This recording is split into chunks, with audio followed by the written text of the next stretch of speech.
Iran ഇത്തരത്തിൽ പ്രത്യാക്രമണം നടത്തും, അതിന് ഞങ്ങൾ മറുപടി നൽകുമെന്ന ഒരു മറുപടി അമേരിക്കയ്ക്ക് നൽകുമ്പോൾ ആ പറയുന്ന ചില വാക്കുകളുണ്ട്. അത് വളരെ ഗൗരവത്തോടു കൂടി തന്നെ നോക്കിക്കാണേണ്ട കാര്യങ്ങളാണ്. അതായത് ഗൾഫ് മേഖലയിലെ ആക്രമണങ്ങൾ ഞങ്ങൾ നിർത്തി എന്ന് ഒരിക്കൽ ഒരു ഘട്ടത്തിൽ പറഞ്ഞ് ഇറാൻ ഇപ്പോൾ പറയുന്നത് ഇത്തരത്തിൽ ഞങ്ങൾക്ക് നേരെ ആക്രമണം ഉണ്ടായാൽ ഗൾഫ് രാജ്യങ്ങളിലെ പെട്രോളിയം ജലശുദ്ധീകരണ ശാലകൾക്കെതിരെ പ്രത്യാക്രമണം നടത്തുമെന്നുള്ളതാണ്. അതായത് അതൊരു ചെറിയ ഭീഷണിയല്ല. അമേരിക്ക ഈ ഒരു യുദ്ധം ഉടനൊന്നും അവസാനിപ്പിക്കില്ല എന്ന് പറയുമ്പോൾ ഇറാൻ ഇത്തരത്തിലൊരു ആക്രമണത്തിന് മുതിർന്നാൽ അത് സ്ഥിതി കൂടുതൽ സങ്കീർണമാക്കുകയില്ലേ?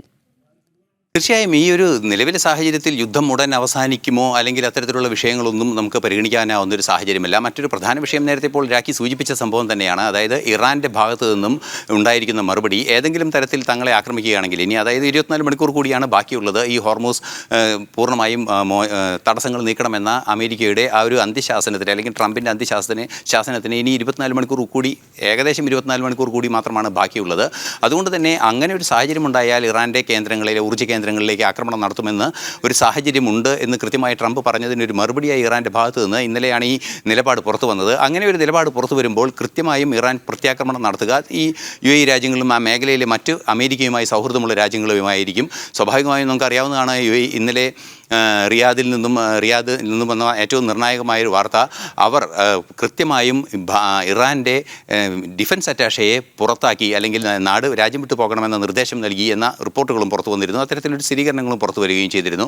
ഇതെല്ലാം ചേർത്ത് വായിക്കുമ്പോൾ ഒരു ആക്രമണത്തിനുള്ള സാധ്യത ഇറാൻ്റെ ഭാഗത്തു നിന്നുണ്ടാവുകയാണെങ്കിൽ അവർ തിരിച്ചും അതായത് ഡിഫൻസ് അറ്റാഷയെ തിരിച്ചയക്കുക, ഡിഫൻസ് അറ്റാഷയെ തിരിച്ചു വിളിക്കുക എന്നൊക്കെ പറയുന്നത് സൈനിക രംഗത്തുള്ള ഒരു പരസ്പര ധാരണ നിർത്തിവെക്കുന്ന ഒരു നീക്കമാണ്. അത്തരത്തിലുള്ള ഡിഫൻസ് അറ്റാഷയെ തിരിച്ചു വിളിക്കുന്നത് ഉൾപ്പെടെയുള്ള നീക്കങ്ങൾ നടന്നിരിക്കുന്നു അല്ലെങ്കിൽ തിരിച്ചയക്കുന്ന നീക്കങ്ങൾ നടന്നിരിക്കുന്നു എന്ന് പറയുമ്പോൾ ഒരു പ്രത്യാക്രമണ സാധ്യത അവിടെ ഉണ്ട് എന്ന ഒരു സൂചനയും നിലനിൽക്കുന്നുണ്ട്. അത്തരമൊരു സാഹചര്യം ഉണ്ടെങ്കിൽ പ്രത്യേകിച്ചും ഗൾഫ് രാജ്യങ്ങളിൽ ഒരു സംഘർഷാവസ്ഥയിലേക്ക് കാര്യങ്ങൾ പോകുന്ന ഒരു സാഹചര്യം ഉണ്ടാകും. ഇത് ഒരു നിർണായക ഘട്ടമായി തന്നെയാണ് നിരീക്ഷിക്കപ്പെടുന്നത്.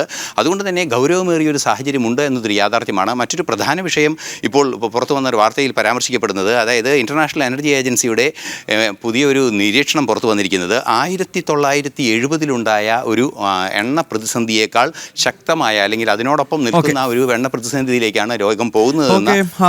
എന്തായാലും യുദ്ധം അനന്തമായി നീട്ടിക്കൊണ്ടു പോകുവാനുള്ള ശക്തിയും കരുത്തും സാമ്പത്തിക സ്ഥിതിയും ഞങ്ങൾക്കുണ്ട് എന്ന് അമേരിക്ക ഈ ഘട്ടത്തിൽ വ്യക്തമാക്കുകയാണ്. മാത്രമല്ല ഇറാനിലേക്ക് അതിശക്തമായ ആക്രമണം, അതായത് ഹോർമോസ് കടലിടുക്ക് 48 മണിക്കൂറിനകം തുറന്നില്ലെങ്കിൽ ഇറാനിൽ അതിശക്തമായ ആക്രമണം ഉണ്ടാകുമെന്ന മുന്നറിയിപ്പ് കൂടി അമേരിക്കയുടെ ഭാഗത്ത് നിന്നുണ്ടാകുന്നു. ഇറാൻ പറയുന്നതാകട്ടെ അങ്ങനെ ഒരു ആക്രമണം ഉണ്ടായിക്കഴിഞ്ഞാൽ തൊട്ടടുത്ത് കിടക്കുന്ന ഗൾഫ് രാജ്യങ്ങളിലേക്ക് വീണ്ടും പ്രശ്നങ്ങൾ ഉണ്ടാക്കും. ഇത് അങ്ങേറ്റം ആശങ്കയുണ്ടാക്കുന്ന ചില സന്ദേശങ്ങളാണ് ഈ രാജ്യങ്ങൾ പരസ്പരം നൽകുന്നത് എന്ന കാര്യത്തിൽ സംശയമില്ല. ഏതായാലും ഇതിപ്പോൾ ഏതാണ്ട് 24 ദിവസമായി പശ്ചിമേഷ്യയിൽ ഈ സംഘർഷം തുടരുകയാണ്. വളരെ പെട്ടെന്ന് തന്നെ ആ സംഘർഷം അവസാനിക്കട്ടെ എന്ന് മാത്രമേ ഈ ഘട്ടത്തിൽ നമുക്ക് പ്രാർത്ഥിക്കാൻ കഴിയുകയുള്ളൂ. ഐസൺ ജോസ് ആണ് ഇന്റർനാഷണൽ ഡെസ്കിൽ നിന്ന് വിവരങ്ങളുമായി ചേർന്നത്.